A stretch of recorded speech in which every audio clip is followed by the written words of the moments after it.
well tell the truth. That's right, you might as well tell the truth if you can't lie no better than that. Come on, people.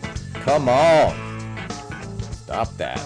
Anyway, welcome to Pete Montfrey Tells the Truth every Thursday, 11 o'clock Central on LinkedIn. I'm Pete Montfrey, and I'm the host of the program. You can find out if I know what I'm talking about or not at my profile, and we'll put some links down in the comments to help you find us. You know, as a follow-up to last week, we talked a little bit about the first step in developing a, what's going on here, people? Hang on a second here. Does that look right? Oh, well, there you go. So we talked about this first stage here. A little glitch there. That was entertaining. There's always at least one or two on every program. The situation and gap analysis, you know, this is sometimes called discovery. We talked a little bit about that and how, you know, usually that is done in a very superficial way. And we've, you know, our belief is that you need to have a very deep understanding of all the aspects of your company in order to be able to make good decisions. So, you know, we're going to extend on that a little bit this week and keep talking about the strategy development process. But first, I want to just bring up real quick, I'm doing these Master Marketing Series online workshops where I show you how you can use some of these concepts. We share our tools. We share special tools and information that we created for the series. And in this one, we're going to help you find your quintessential uniqueness. And you can probably raise your price. It's so powerful if you get it right. If you have a clear differentiating position in your market, this is where you start to discover price elasticity that you didn't have. So that's just one of the benefits. I mean, there's many others. You got to compete. And if you can't demonstrate that you're unique, then you are a parody product or a Me Too product, as we like to say. And nobody wants to be a Me Too product. You know what I'm saying? You want to be unique and differentiate yourself. So anyway, I think in the comments we'll have some links. And that was Delbert McClinton trying to sneak in again. Another feature, not a bug. Period of discovery. So this discovery, what you're doing in a sense is if you're in a strategic planning process, and it doesn't matter, business plan, marketing plan, sales plan, whatever it is, you have to figure out where you are, right? You need a benchmark. Without it, you can't figure out if you've improved. And so you really start with an assessment of where you are, what's working, what's not working, metrics, message, methods. You know, there's 1,000 little pieces that need to be pulled out of everybody's heads, put into a format that everyone can analyze together. So, and marketing is it's important in marketing because there's so many little bits of information. It's hard to manage. So we have a framework. Actually, we help clients do that. But ours goes beyond things that you would normally think of marketing, right? I can't even count the number of times really that I've had a client say, why is the marketing guy asking us about, you know, operations? Why does he want to meet with the sales team first? He's some kind of marketing guy. What is that all about? It's because 1,000 little bits. Let me give you an example. So we worked with a major industrial B2B company here in Central Texas, and they told us one of their biggest issues was they felt that they had their estimate to win ratio was too low. They're in an industry where, you know, they have to submit proposals and do elaborate and expensive estimates, and it's just the way it is in that industry. And so they'd reached this conclusion, you know, they just weren't, the ratio was just not right. It was so low. They weren't winning very many of their estimates. And so their conclusion internally was our pricing must be too high, right?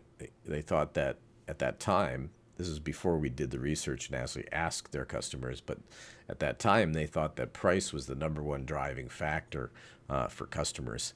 You know, the research actually was about, I think it was number 4 on the list of concerns that the customer had. So again, discovering some price elasticity there. But because we do such a holistic dive into the business, you know, we found out that the real issue was they were understaffed in their estimating department, and estimators were providing uh, account service. So they win a deal, and that estimator became the primary contact for that client. I mean, and these were complex, long-term types of projects. So that discovery, we realized, wasn't really a sales problem at all. It was an operations problem. And so, is that marketing? We when we work with a company, we actually work with, we look at 22 different compartmentalized parts of the company, because we're not just trying to improve marketing. So my point in the last couple of videos is that you can't start with a superficial understanding of how the business ticks and be able to make the decisions that are most likely to grow it. I mean, you could get lucky. I mean, that's always true. But if you're looking to reduce your risk in terms of whatever you're going to invest going to market, you want to make the best decisions that you can. And so we've learned over the years that the way to do this is to really understand how the company works. And so we call it a holistic situational review. It's a deep discovery process. And you can see these are the 22 different areas that we touch on. Now, we don't spend a huge amount of time doing this. We do it very briskly. We have a, let's see if I can change this and the music will start. Yeah, that's it. That's the thing. There it goes. Every time I change the scene, the music starts. So we'll have that. We'll track that down. The person who's responsible for that has been fired. They've been canned. And then the person that is responsible for that person has been canned. But we look farther than the marketing or the advertising, right? Show us your stats. Show us your SEO reports. You've got to look farther. You've got to look at every tentacle of the business that makes the business work, because really, marketing is a means to an end. The end is growth. And a lot of times there are things that are hidden in different parts of the company that manifest in what looks like a marketing problem, but it's some other kind of issue. Lots of times marketing problems as well. So notice marketing was the biggest thing, the largest column that I just showed. So, but what we've found out is, and what this process looks like is, it's a lot of questions. They're very specifically targeted questions. It's a very customizable process for every different client, but it's basically a set of just crucial questions in each area. And instead of just making it conversational, we structure it in compartmentalized discussions. And so that we're able to compress the amount of time so that it's not, you're not spending 6 months asking questions, right? But that's really what it's fairly simple, but it just takes some discipline and some organization to do it well. And then once you have that body of information, then you can start make decisions. But we find that every single business problem there is can be tracked to some combination of 3 things: people, processes, and information, right? So people, process, information. Let's say wrong butts in the wrong seats, wrong people, right? The right people, but maybe that they're not in the right position, right? Or they don't have the process available to them, or the process they have is broken, or the person's not following the process, or any combination. People, processes, and information. I could probably invent them for days, but it's going to come down to those things, and so that's what these questions are designed to really look at. And one of them is called the Master Marketing X-ray. So, they're designed to look through, I guess, those things. But if you're only looking at the marketing aspect, which I think too many marketing people and marketing firms and consultants and agencies, they only see part of the elephant, and also, let me go back to this the slide. We'll see what happens when I push the button. Anything can happen. We don't know. But you notice sales is in here, and it plays a pretty big role in terms of, things right at the beginning. We're looking at, hey, how do we sell? And in fact, my preference is always to really start with the sales team because I feel like they're the closest to the customer. They're the closest to the action out of everybody, and we want to start with them because we can get a pretty clear idea of at least what the market looks like as close as we can get to it at that time. But also, how can marketing best support sales so that there's this continuum through, whatever activities that marketing is doing, that it's actually driving demand and driving qualified leads and really giving sales the tools to be successful, and then everybody gets to be successful. So sales is actually a big part of our marketing process. And so, we don't want to miss a thing. We want to look at historic. What did you do for marketing before, right? Where did deals come from now, right?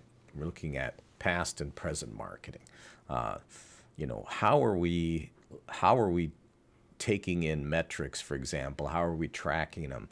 Some companies, there's simple things like whoever answers the phone asks, where did you hear from us? And that's recorded in some way. Simple things like that to complex attribution models that, take in digital data and all kinds of very sophisticated metrics. Now, there's a lot of consternation and debate on these on attribution. On can you say, and Chris Walker had a piece in this the other day about, hey, can you attribute a deal to that specific blog post, right? Where we're getting to the point where we're trying to do attribution to little tiny pieces of our marketing program. And it really just doesn't work that way. It's a sustained effort, a quality content over time that works. And so, but before we can get to that, I think so many companies just jump right to that. They just jump in the pool. I think it's really important to assess, to orient yourself situationally to what's happening in the company, in the marketplace, with the competitors. How has the market shifted? Have we changed some of our capabilities? Are we emphasizing something different? Before we start incrementally building things and buying stuff and changing activities and trying to work this unwieldy, marionette of tactics, we need to get our arms around it and then systematically make decisions in a way where we can see the connection between those decisions and outcomes, so they all work together as what we call a force multiplier, or back in the old days they called it integrated marketing. So that's what it used to be called. Some of you can look up on it's probably integrate the words integrated marketing. Oh, I'm sure they're on Google, but there's a possibility it's so old of a term that it isn't anymore. But now it's called everything from omnipresence marketing to, you name it, digital marketing. It's really just the same thing. It's integrated marketing. How do you integrate it together? Well, you can't really do it if you're doing it a piece at a time.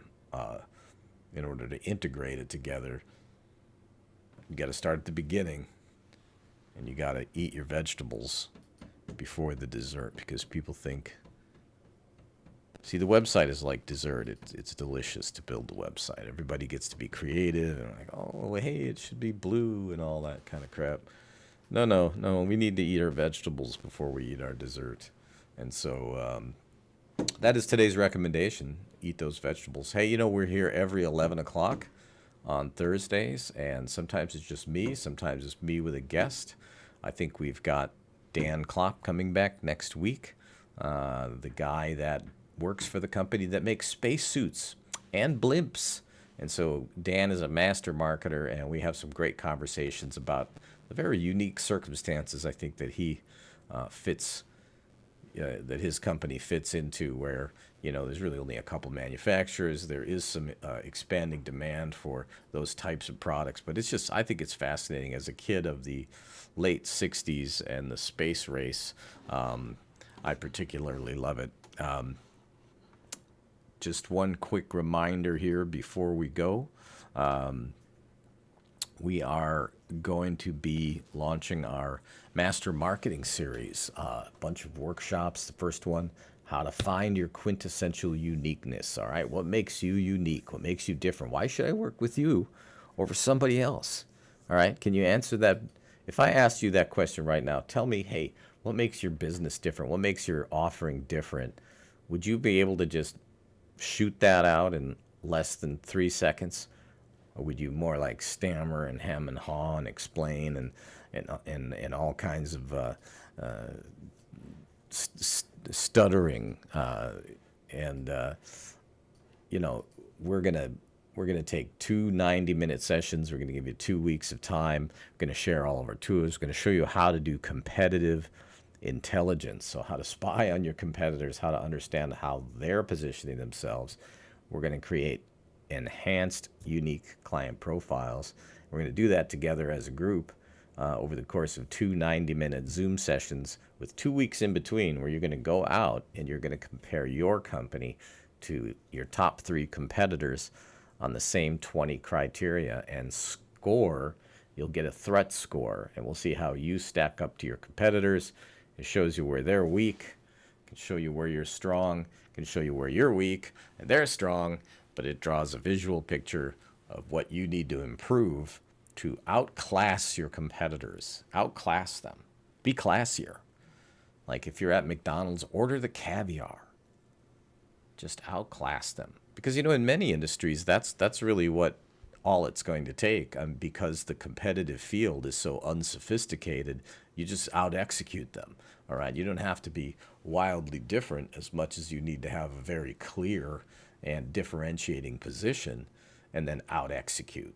We're working with a client right now where we just completed the competitive research, and as so often is the case, it was good news for them because absolutely nobody in their market has a strong position. They don't have a strong message. Everybody's just saying the same things, using the same picture, using the same words, and it's opportunity for our client, right?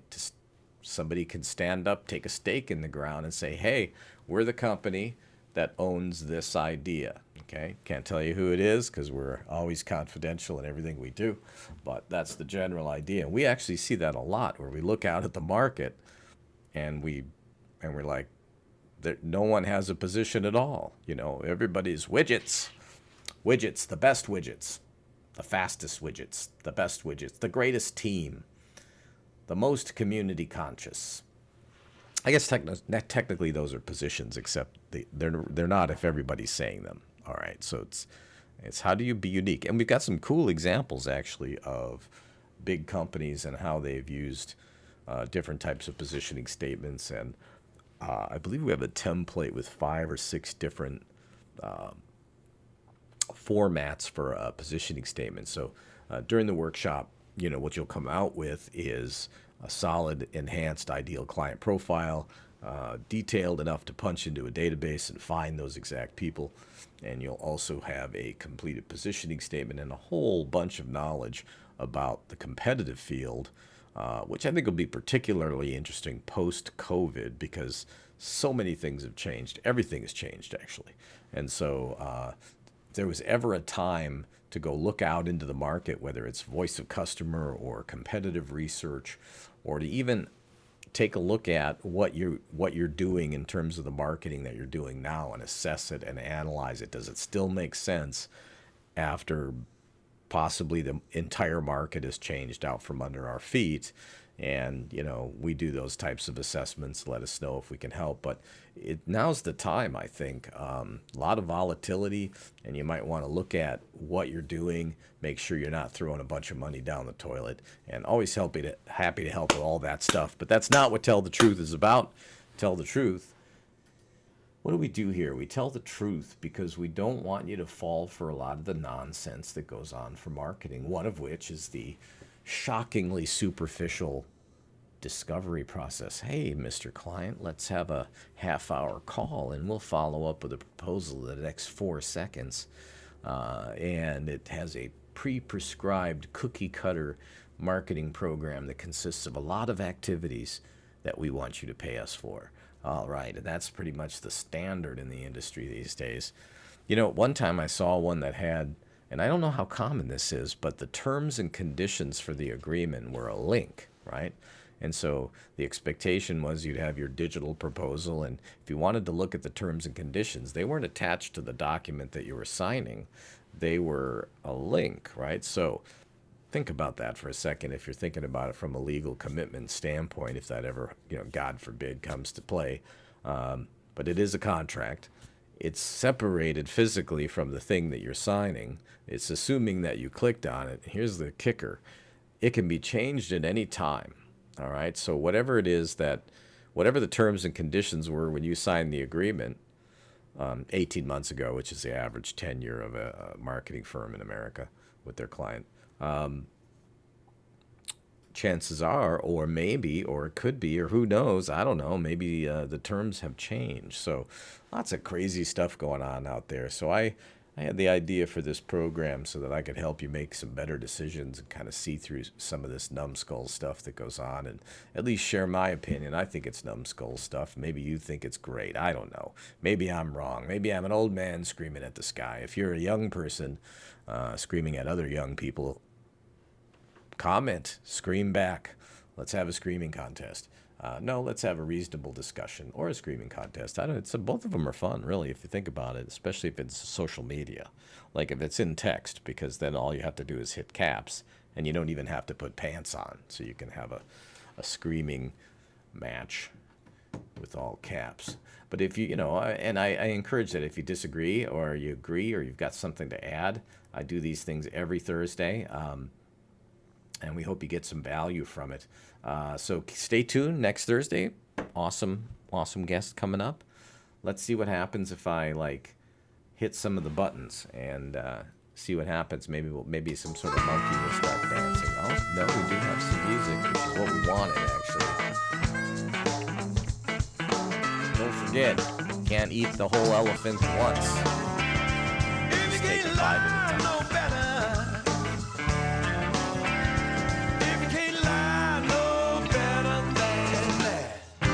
Might as well tell the truth.